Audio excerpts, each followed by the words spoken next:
Hey guys, welcome to another episode from Tales from the Lone Salesman.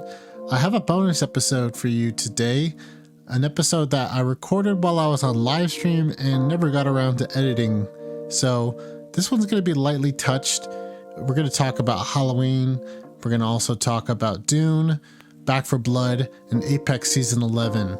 This was recorded in November of 2021, so things might be a little dated. Anyway, hope you guys enjoy it.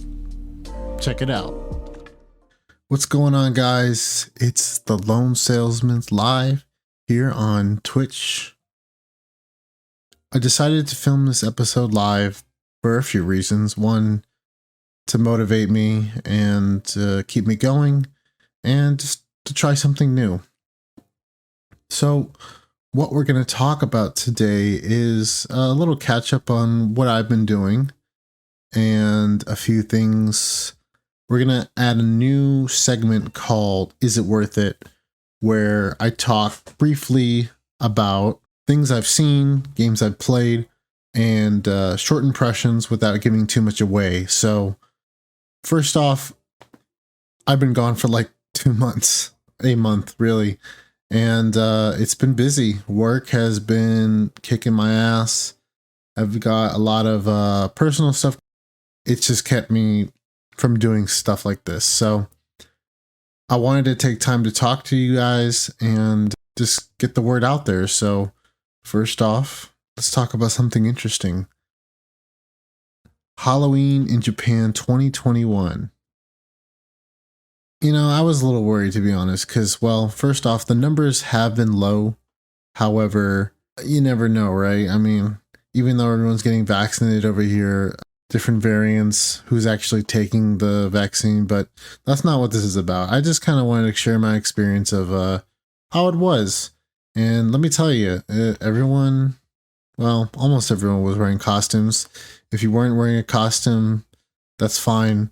There's plenty of plainclothes people, especially people walking around in the street wondering why the hell these foreigners, gaijin, and other people are wearing costumes. They always look at everyone else weird. This time, Halloween fell on a Sunday, so naturally, everyone still went out on Saturday, Friday, and in Tokyo, you know, sometimes they party the whole week. So I wasn't in Tokyo this year, but still, I had fun and went to a few places, and they even gave us like jello shots for wearing a costume. Met up with some friends I'd never seen before or haven't seen in a while. Met up with people I haven't met before. So it was really nice to get to know different people and even get to know new friends. It's hard for me to put myself out there. I know you're like, well, you're streaming and you're doing this podcast, but I don't normally, go out and by myself, at least, unless there's a reason nowadays. With the baby, I kind of just mostly sit back and go out when I can, especially since we're moving soon. Want to see all my friends as much as possible before we go. But it was fun.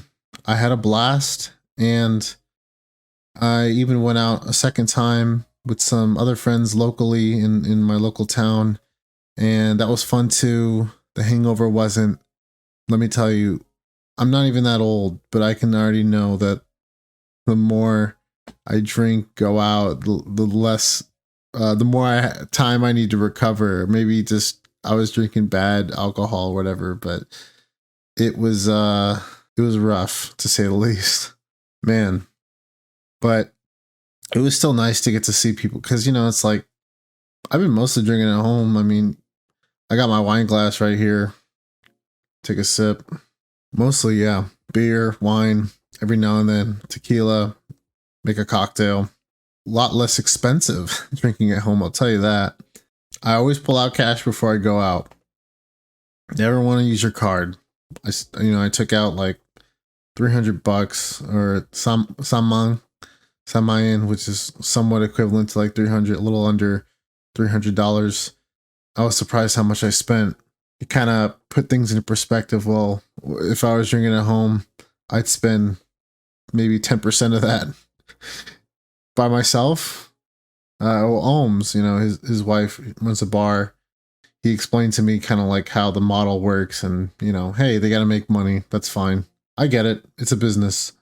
It makes you think like, well, back in the day when I was in the Navy, you know, I'd go out for any other reason, but now I only go out like if I really want to, or there's someone out here that's down to hang. Otherwise, I don't see myself going out by myself really.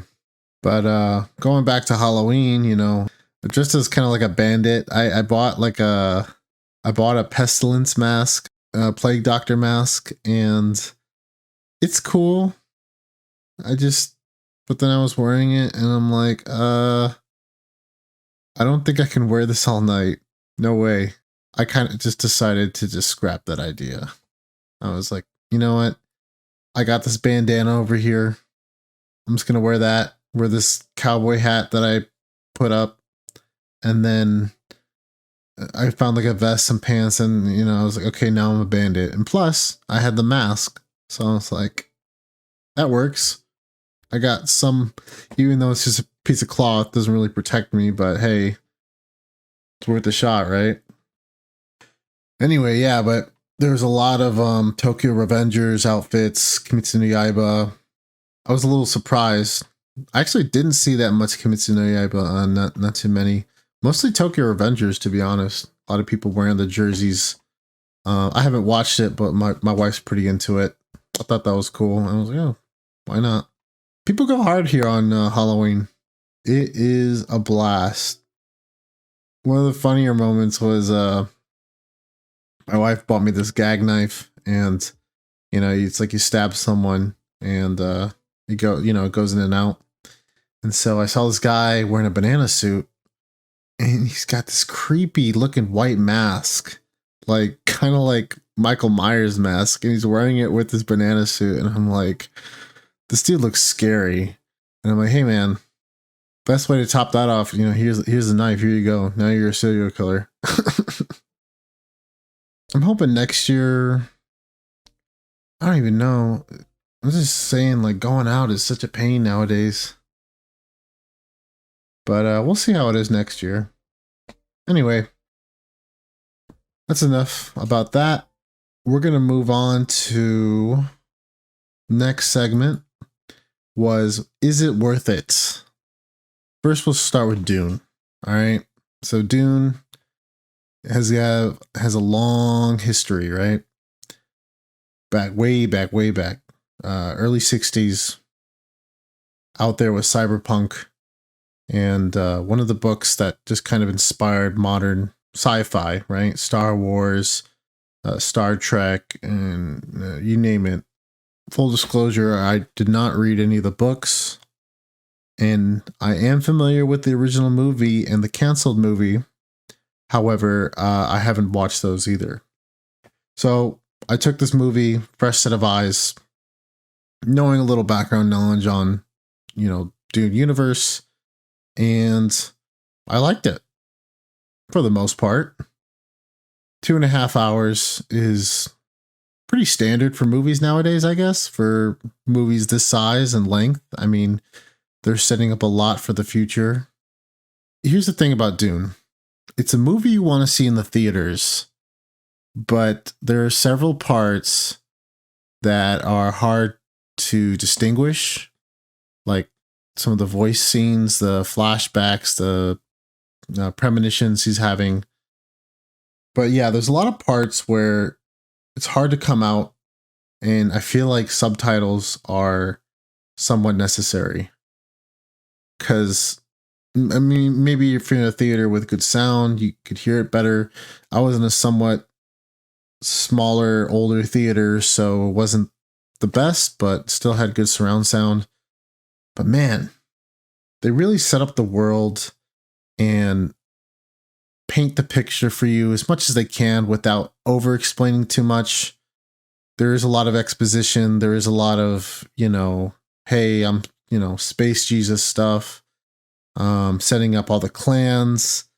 And I won't get into spoilers, but I would say definitely Dune is worth watching for sure. It's worth the price of admission. Maybe even worth a subscription to HBO Max.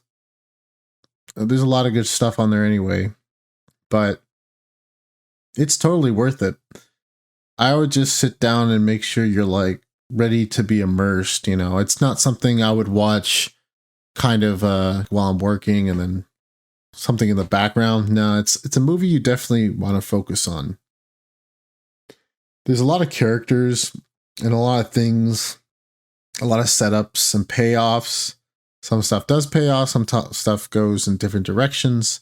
So picking up on little things like that really helps. And some of the names, even now I'm drawing blanks on the names of everyone, or at least the different races and planets. It's a little hard to remember, I'd say.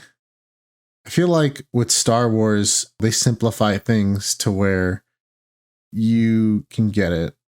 It's worth it. I mean, there's so many good scenes where they're in the desert, you got the sandworm, you got the fight scenes, the battles. It's just the ambience. It's really immersive movie. It really puts you in there. Like once you're on that desert planet, you feel like you're in the desert for sure. A lot of memorable characters, I'll say. At least each character put out a pretty good performance. Especially the main character, I was surprised. You know, he did really good with the material, and you see him change throughout the film and evolve. He's a little wimpy at first, but that's the whole point, I guess. I mean, you look at Anakin or Luke when they were first starting out, they're kind of whiny brats as well. So I really wish that we got to see the lost Dune film that never got made. It should have, because the original film did okay, but it didn't do as well as it should have. They did the best fitting everything into one movie. Some people say this new one's a little dragged out.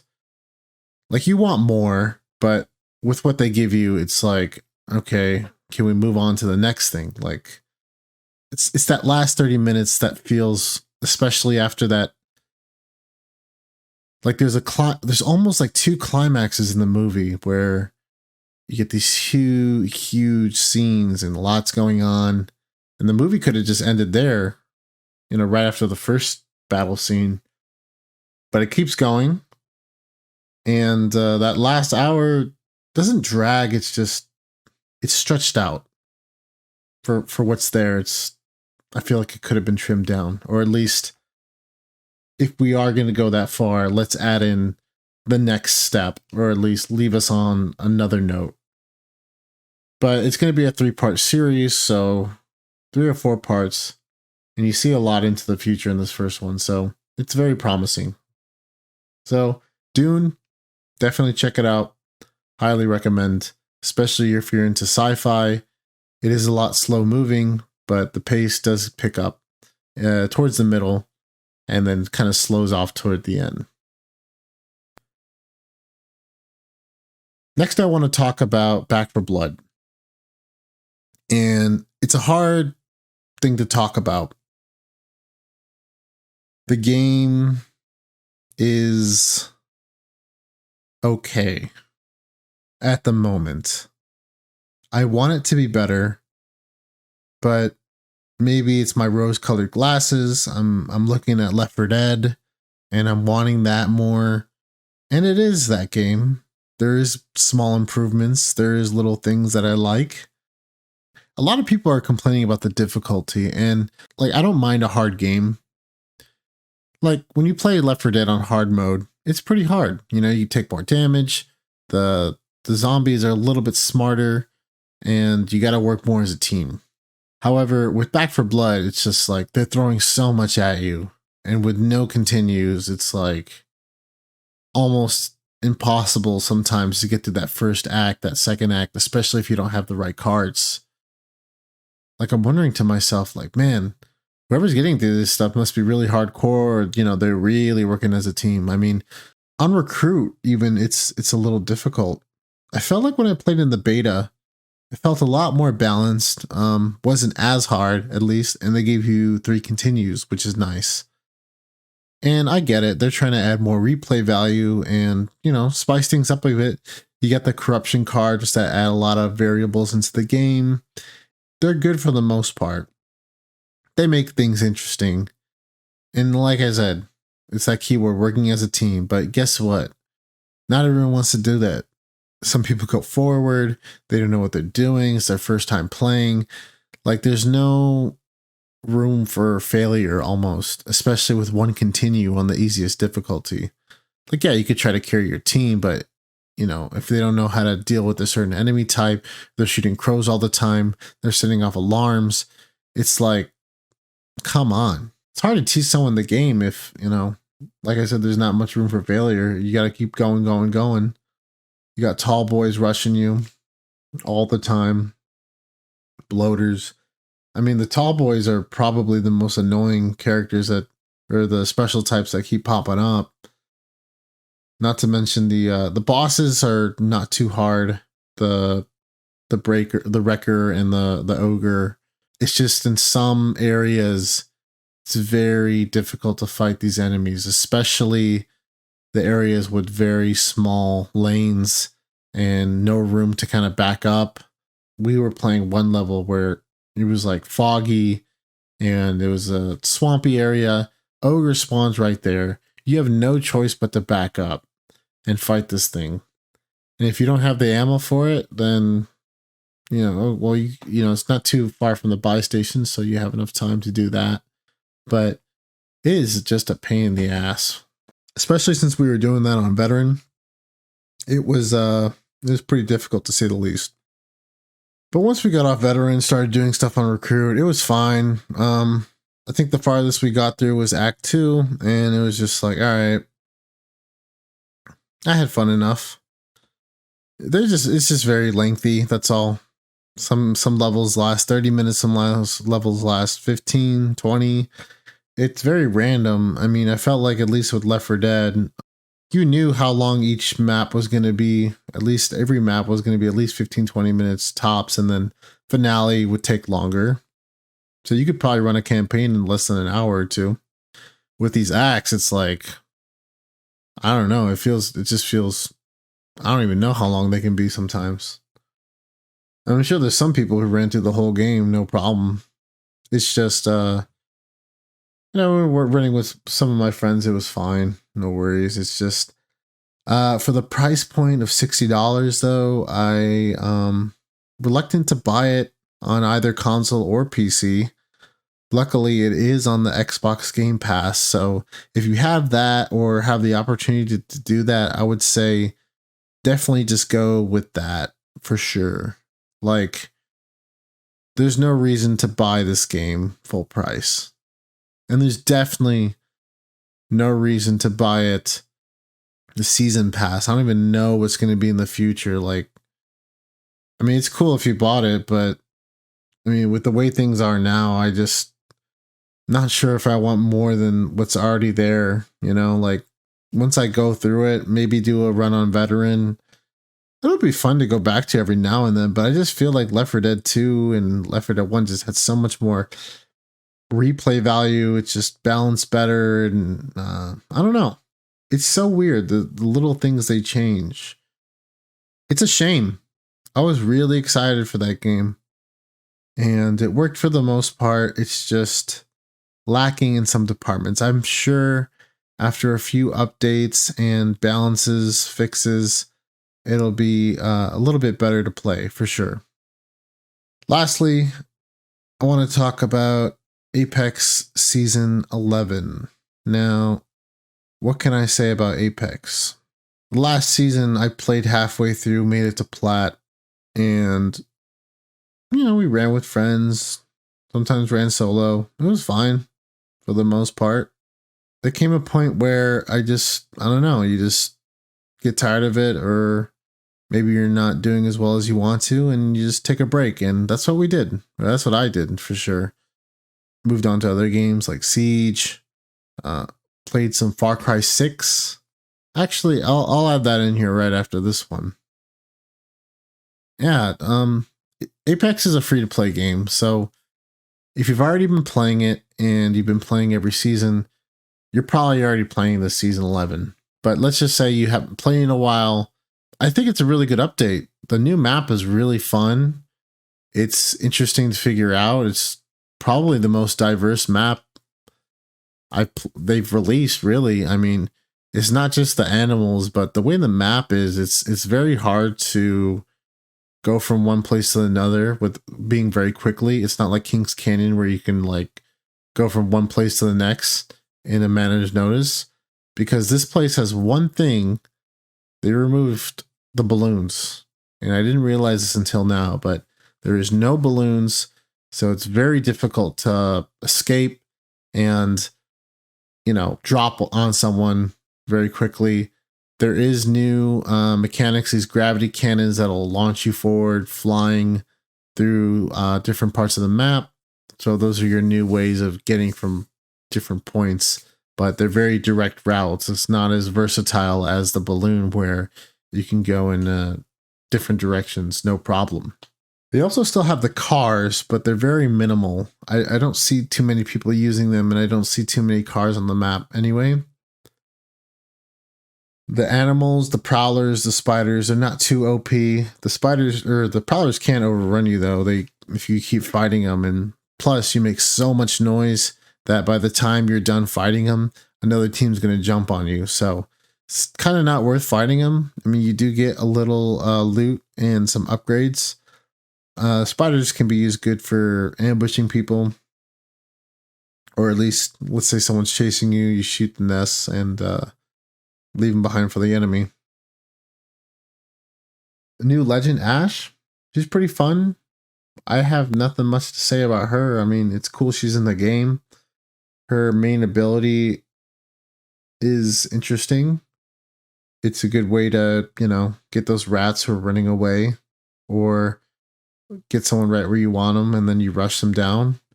Her ult is also very useful to be aggressive. I'd say more so aggressive than passive, because it's a one-way tunnel. So you can use it as escape, but they can still go right through.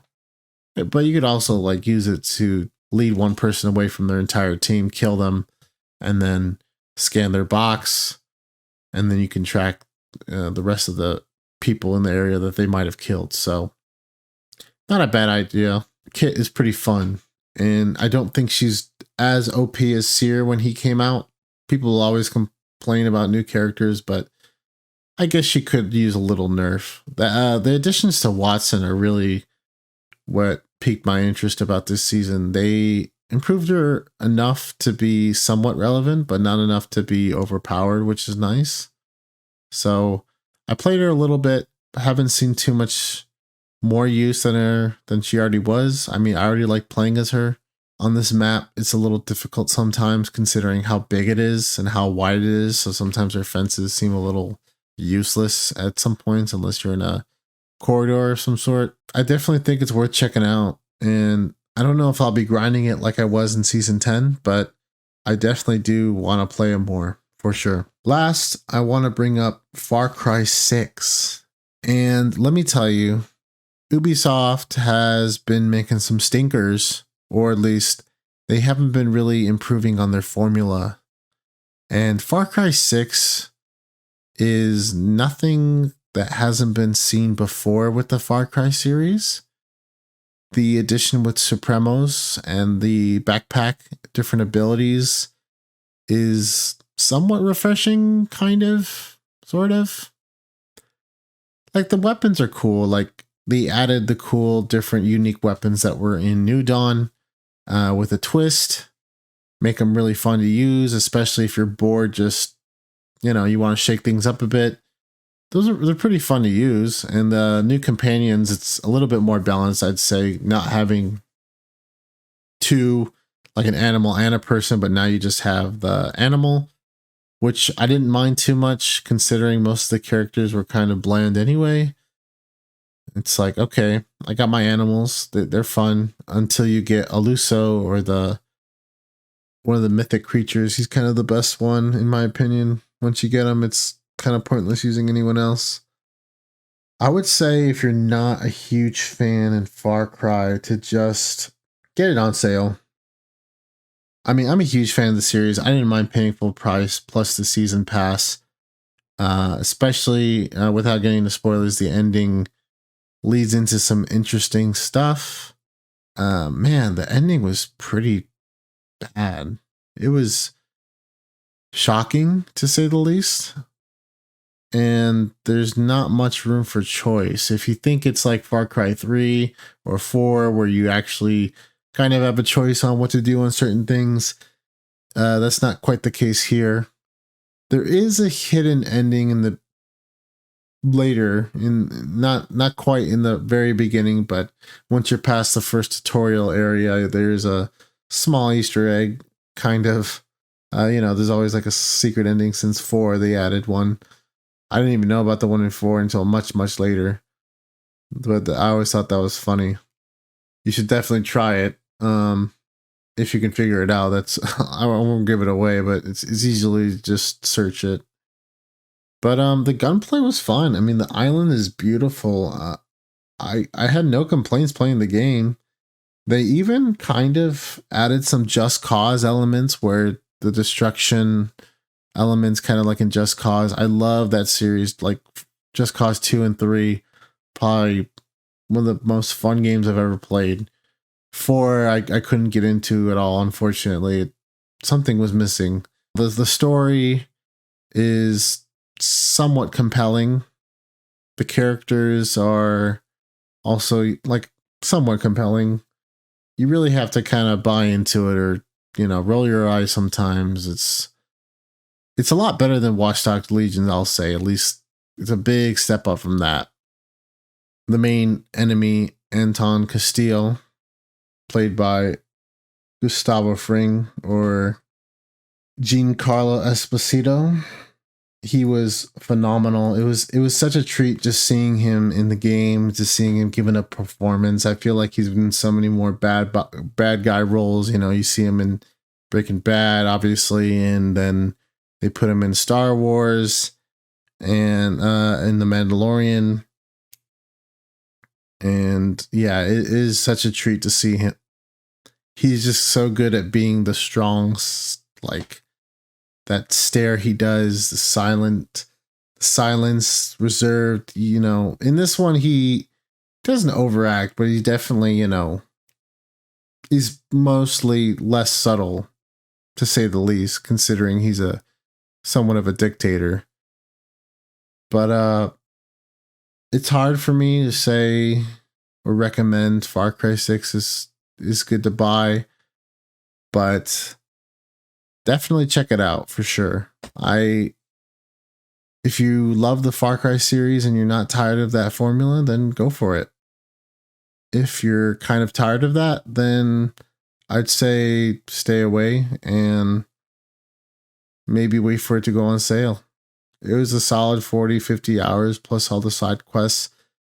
Season Pass actually has me interested. Playing as the villains, seeing their perspective, seeing what they'll do with that. I'm actually pretty interested. DLC should actually drop pretty soon. This month, actually. So I'm excited to see that. I really didn't plan on it being a stream, but I wanted it to be somewhat interactive, or at least put myself in a position where, okay, people are watching, so let me project my voice, let me emote more. Sometimes I could be a little bit more monotone, and anyway. I'm still active on Twitter. I've been kind of putting myself out there more. Ask me questions on Twitter. Let me know what you guys want to hear or have us discuss about. What should we do? I want to have more discussions with you people. Anyone. Bring out more opinions on the show. So next time, we're going to do this every 2 weeks here on Twitch. We're going to do a 30 to 45 minute podcast, whether with myself or a guest. This time I did a little late because I did have a meeting I had to do. Thank you guys for listening, and hope you guys tune in next time to Tales from the Lone Salesman. Thank you.